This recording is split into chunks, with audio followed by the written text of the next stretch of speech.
Hi everyone, it's Bea Belladonna. Welcome back to Bea's Cozy Corner.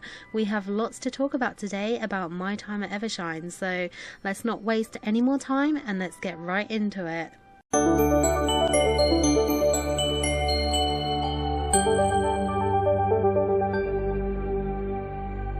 Welcome everyone, that's right, today is the day, well actually yesterday was the day, but I'm a bit late on filming this.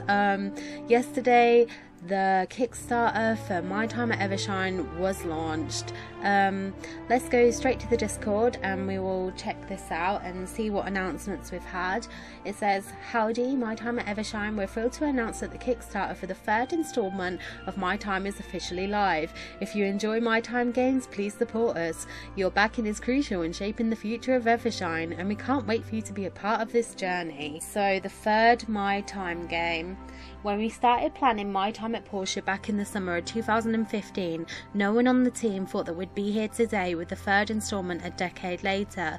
The series has grown a lot. Back then the initial team was around 10 people and we had just one goal: to make a charming, cozy simulation RPG that had a great story and many charming characters. Today the Evershine team is approaching 80 members and our goal remains the same, just grander and carrying the expectations of a lot more people. Here's all the team here, look at them, all the wonderful people making this game. Next up we have, as Sandrock was in its height of development, a publisher approached us about making a mobile game based in the My Time universe. We thought it was a great opportunity to expand the IP beyond our regular audience, so we agreed, and thus Project Me was born. It stood for My Time in the Yafala. Ooh, and it was about developing the northern part of the desert further after Sandrock. At the time, Sandrock was wrapping up and we thought we could use some of the lore ideas from Project Me in the next mainline. Of course, because the mainline needs to be designed as a single playthrough, we pretty much started from scratch. That's how My Time at Evershine came to be. This is what I was saying in my last video about the kind of evolution of the game. It wasn't always intended to be this, like some people have said. It's kind of evolved from it, it's grown from it. It was supposed to be the mobile game, but now it's this. It's going to be much better than a mobile game. This time the core is still an open world RPG, but the player is the governor of a fledgling settlement instead of the builder. With great power comes great responsibility. The player can recruit and assign settlers to different roles and assignments, including followers. At the same time, you'll be responsible for their well-being. Angry workers are not conducive to a good settlement. We are still tweaking how the story and settlement mechanics balance out, but the RPG part is the priority. There is just something fundamentally romantic about setting up a colony far away from civilization. The theme of this game is that no matter where people are from or what happened in their past, everyone comes together to make a new home that belongs to them. Feel that positive energy this series is known for. We're currently just past pre-production, but due to our experience we expect less sand traps along the way. There were several important design decisions that we made when we first started production. First, the main story will be about Porsche length. Pour all the resources to make it epic, make it tight without a mandatory third act. Second, because of the recruitment structure, we're able to widen the breadth of NPC stories so that depending on who you have in your settlement, you might get different side quests. Oh, that'll be fun. That'll also make it a good game for doing playthroughs again.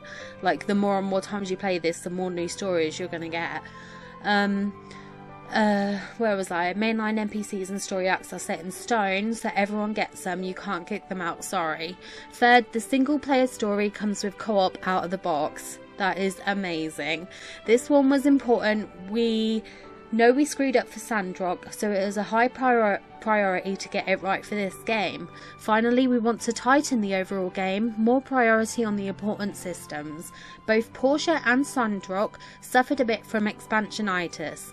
We tried to solve issues by adding more, but this caused the games to become bloated. We had way too many mechanics and minigames that not a lot of players actually needed, so we'll seriously keep that in mind this time. Over the next month, we'll deep dive into some of the topics we touched upon in this article.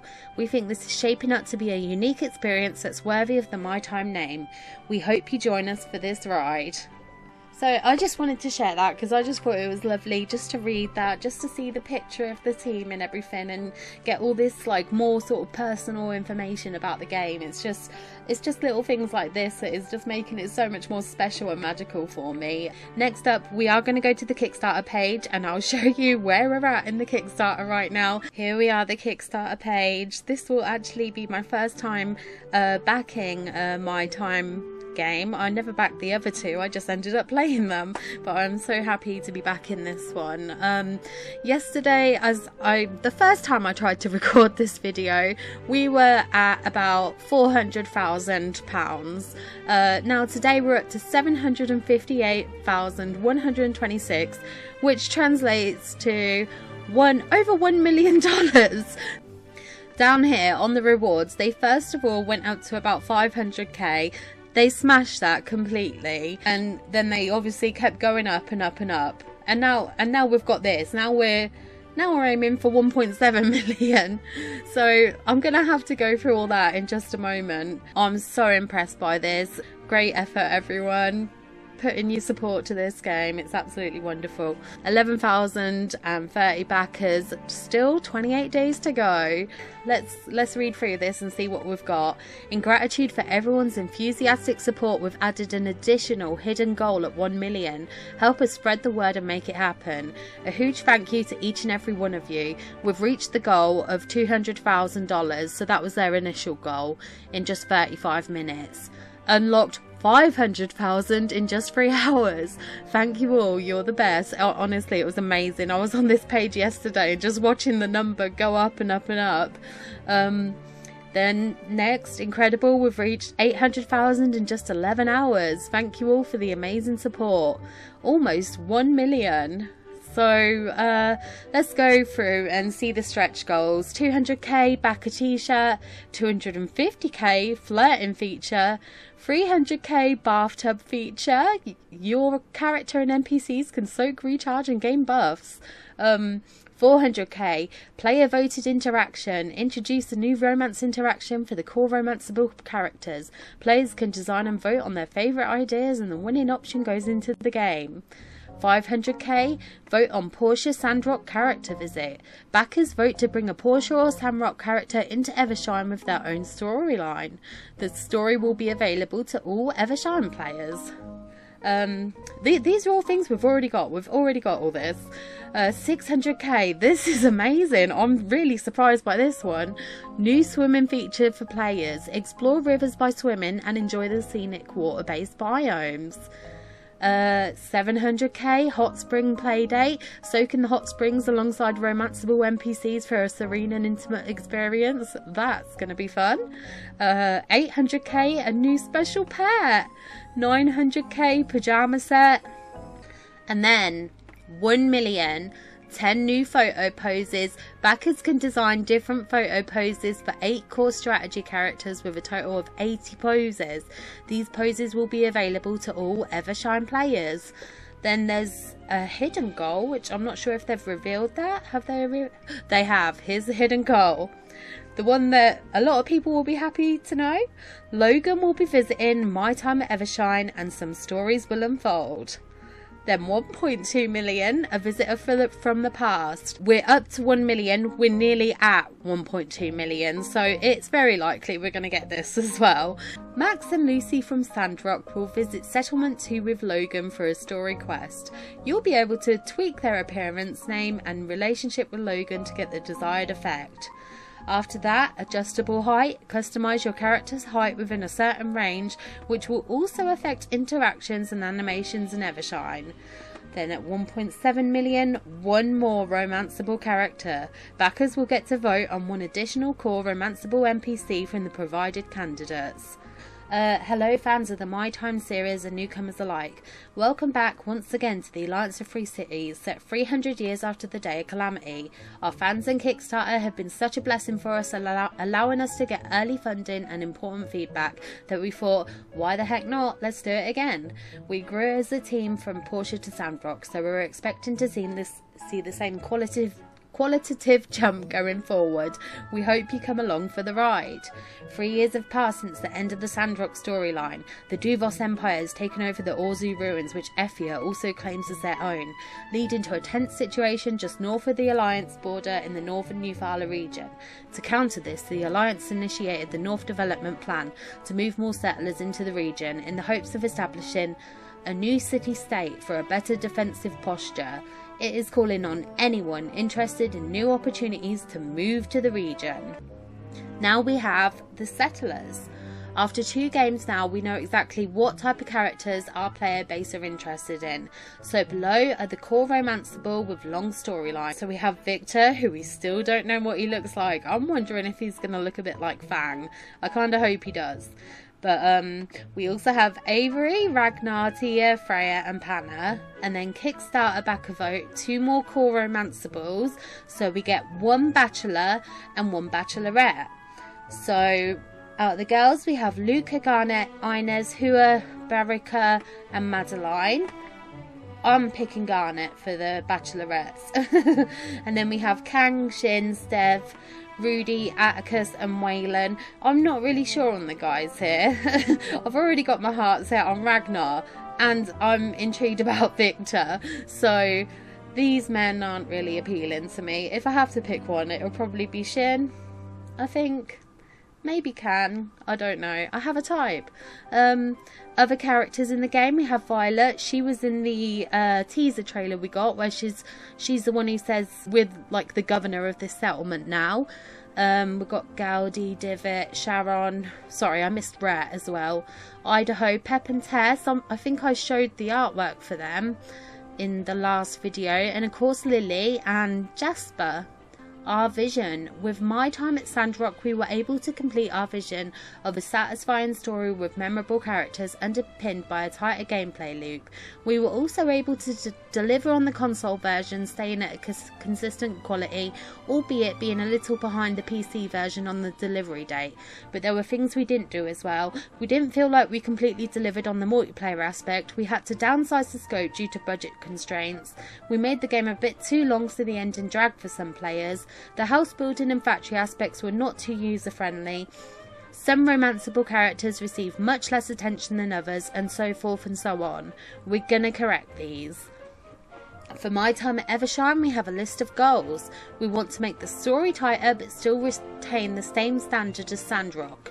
We will have a lower number of core romanceable characters but make sure all of their stories and behaviours are satisfying. We'll make sure the house building user interface is easy to learn. Multiplayer story co-op will be there on day 1 with up to 4 players. We are making the art direction a bit more mature and the world a bit more detailed. We're even aiming for mod support so that you can write your own stories. We want you to leave the game feeling like you have accomplished something great together with your people in your town. Let's just talk about one thing here. Them aiming for mod support so you can write your own stories. That's going to be interesting. In this new title, you'll be playing as the governor of the Evershine settlement.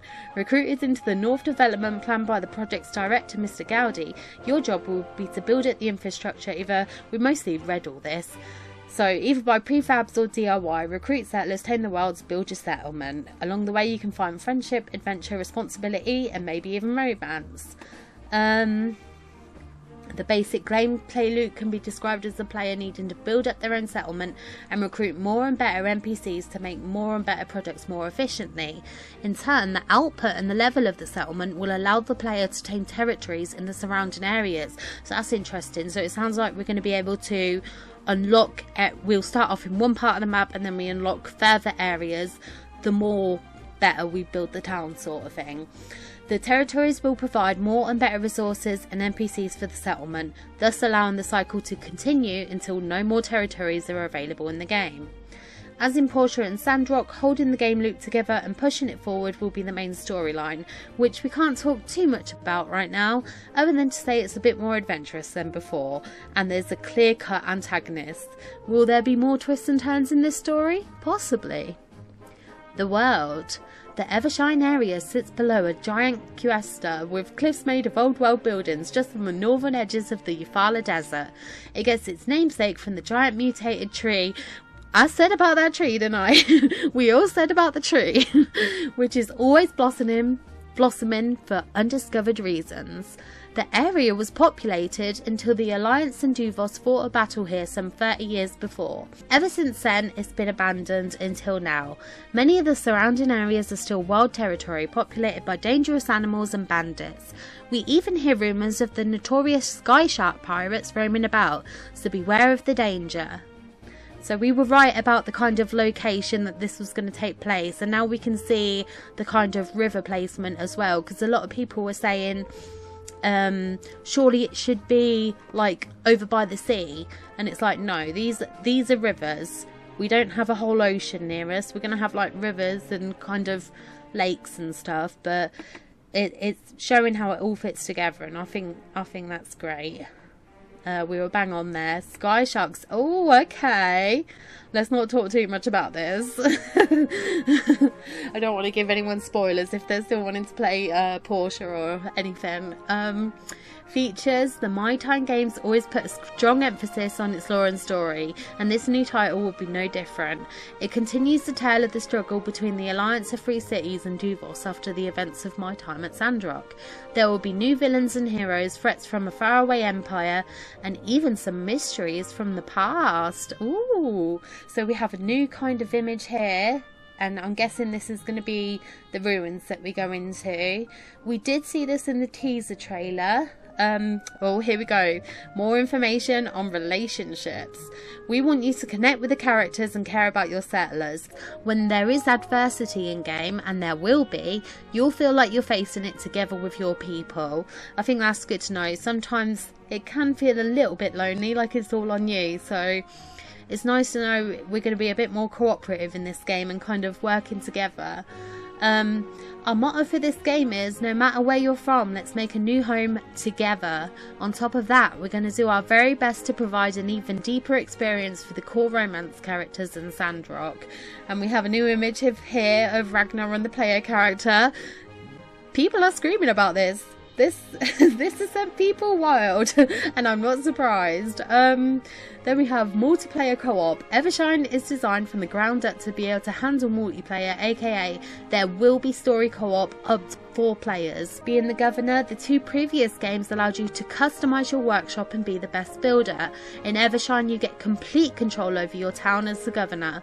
Decide who you want to recruit, what types of buildings and machines you want to build, who to man them, etc. Heck, you can even be corrupt and put all your favourite people at the most important positions. Up to you, Gov, who's to judge, but remember to feed your people or they'll have a thing or three to say. We're going to have a lot of responsibility in this game. I'm not sure if I can handle it. Followers, you can set up to 3 settlers as your followers. They'll follow you around and do as you tell them, be it fighting, guarding, building, or even collecting. Beware not to openly romance your followers though. There might be problems. Okay. DIY building. As we know, most of our fan base just want to put down a pretty house and be done with it. We provide an assortment of different prefab designs in the building mode, but for the more adventurous builders, well, you can build your own piece by piece. Everyone's settlements will be different. That's going to be interesting. I bet we're going to get a lot of amazing builds from this. It's going to be fun to see. Taming territory. An important aspect of the gameplay is to tame more lands around the settlement. To complete such a task, you'll need to complete some tasks at hand. It might be to defeat some bandit goons or rescue some cute animals, but once the land is tamed, extra benefits will appear. And then we have some images here of the kind of critters and stuff the enemies will be fighting. Have a crocodile thing here. I can't wait to find out the names of these. The main storyline will be fully voiced, as well as all the core romance and friendship stories. The voice lines really help bring the story and characters of My Time at Sandrock and Portia to life, so we're going to continue that here. All I'm hoping for is that Ragnar has an amazing voice actor. I'm sure he will. New art style. We're going for a more realistically proportioned cartoon style for this game, adding in way more details to the character and environment models. We're aiming to have the highest quality assets in this genre. Look at this! Look at him pick up that dog! Oh my god, I'm so excited for this. I cannot wait. And then here we go, we've got the before and the after, so you can see what a huge improvement that is. I know it's a bit controversial, a lot of people prefer this style. I prefer this style. I prefer the after. I think it looks better. It's more kind of realistic. I still think they look so cute. Okay, let's go. Schedule. Our current schedule calls for a full release of My Time at Evershine in the spring of 2026 on PC, with console versions shortly after. We have not decided on if we want to do an early access release at this time. Okay, you wonderful people, I'm going to leave this video here for today because I've already been talking your heads off for 20 minutes and I still have a lot more to say. So join me next time and we will go into the rewards tiers that you have to choose from for the Kickstarter. We will also go over the new trailer we have for the game, and there's also a few other details to go over, a few updates that they've posted since then. So yeah, join me next time. Thank you so much for watching and take care. Bye.